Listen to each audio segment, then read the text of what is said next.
অনেকে যারা আত্মহত্যা করে দুনিয়াকে বুঝাতে চায় আমি মরে গেলেই তুই বুঝতে পারবি, আমি মরে গেলেই জগৎ বুঝবে আমার দামটা কি। তারা ঠিকই মরে যায়, জগৎ একদিন তাদেরকে আর ভুলে যায়। কারণ দুনিয়া এত ব্যস্ত, কেউ কাউকে মনে রাখার বেশি টাইম পায় না। একটু জানাজার নামাজে খেয়াল করে দেখেন, অনেক কষ্ট করে মানুষ একটু জানাজায় যায়, নামাজটা পড়ে আর দেরি করে না। কবরস্থান পর্যন্ত যাওয়ার মানুষের সংখ্যা দেখবেন যে একদম কম, কবর দেওয়ার সময় মানুষের সংখ্যা দেখবেন যে আরো কমে গিয়েছে।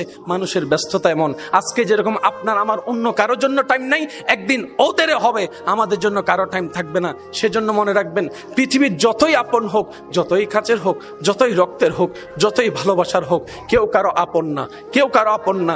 দিন শেষে বাস্তবতা মেনে নেওয়াটাই বুদ্ধিমানের কাজ। কথা বলেন ঠিক কিনা? সময় আসলে আপনরাও চোখ উল্টাইতে 2 মিনিট করে না। এমনও বাস্তবতা দেখা যায়, যাকে এক সময় আপনি খাওয়াইছেন সেই আপনার পাত থেকে ভাতের পাত কেড়ে নিয়ে যাবে। যাকে আপনি হাসির ব্যবস্থা করে দিয়েছেন, থাকার ব্যবস্থা করে দিয়েছেন, সেই একদিন দেখবেন আপনার জায়গা দখল করার জন্য পাইতারা প্ল্যানিং করতে থাকবে, পাইতারা প্ল্যানিং করতে থাকবে। যাকে একটা ব্যবসার রাস্তা করে দিয়েছেন, সেই দেখবেন একদিন আপনার ব্যবসা বন্ধ করার জন্য সে পাইতারা শুরু করবে। মনে রাখবেন, এই পৃথিবীতে চিরবাস্তব কষ্ট হলো মেনে নেওয়া দরকার। সেটা হচ্ছে আপন বলতে কেউ নাই, প্রিয় বলতে কেউ নাই, লাভ দেনেওয়ালা কেউ নাই। কিন্তু মনে রাখবেন, একজনে আপনাকে বারবার ভালোবেসেছে, ভালোবাসছে, সেটা হচ্ছে উম্মত হিসাবে আপনার নবী আপনাকে ভালোবেসেছে, রব হিসাবে, বান্দা হিসাবে আপনার রব আপনাকে ভালোবেসেছে। সুবহানাল্লাহ। শরীরকে আঘাত দিলে কবিরা গুনাহ।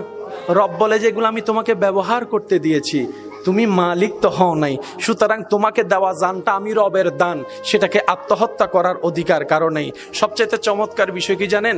রব বলে, বান্দা 2টা ভিক্ষার হাত আমার দিকে তুলে দে, আমি আল্লাহ তোর চাওয়াও পূরণ করব, তোর হাতকে এমন ভাবে রহমত দিয়ে ভরপুর করব, সেই রহমতের হাতটা তুই মুখের মধ্যে মেখে নে, রহমত তোর চেহারায় লেগে যাবে, তোর মাথাকে আমি আল্লাহ কোথাও ঝুঁকাতে দিব না।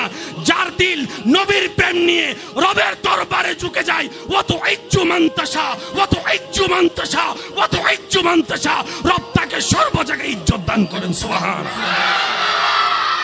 আর তুই যদি আমি রবকে খুশি করে চলতে পারস, রব বলে যে আমাকে খুশি করে যদি চলতে পারস নবীর প্রেম নিয়ে, সাধ্যমত যদি চেষ্টা করস আমি রবকে খুশি করার আহকাম মেনে চলার, তাহলে আমি রব তোকে কথা দিলাম, তোর ঘরের দায়িত্ব আমি রব নিলাম, তোর সুস্থতার দায়িত্ব আমি রব নিলাম, তোর পরিবারের দায়িত্ব আমি রব নিলাম, তোর রিজিকের দায়িত্ব আমি রাজ্জাক নিলাম, তোর ঘরের সমস্ত দায়িত্ব আমি রব নিলাম, তোর বউয়ের দায়িত্ব আমার, তোর সন্তানের দায়িত্ব আমার, তোর ছেলে মেয়ের দায়িত্ব আমার, তোর মেয়ের বিয়ের দায়িত্ব আমার, তোর নাতি নাতনির দায়িত্ব আমার, তোর পরিবারের দায়িত্ব আমার। শুধু তাই নয়, তোর ব্যবসার প্রতি আমি রবের রহমত থাকবে, তোর চলার প্রতি আমি রবের রহমত থাকবে, তোর জ্ঞানের প্রতি আমি রবের রহমত থাকবে।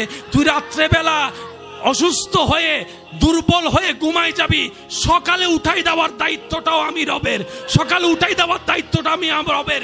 শুধু তাই নয়, যখন তুই কুল্লু নাফসিন যায়িকাতুল মউতের সাথে সচক্ষে সাক্ষাৎ করে চিরবাস্তবতাকে আপন করে নিয়ে যখন তোকে গোসল দেওয়া হবে কুসুম গরম পানি দিয়ে, যখন তোর শরীরটাকে আবৃত করা হবে সাদা কাফনের কাপড় দিয়ে, যখন তোকে সবাই মিলে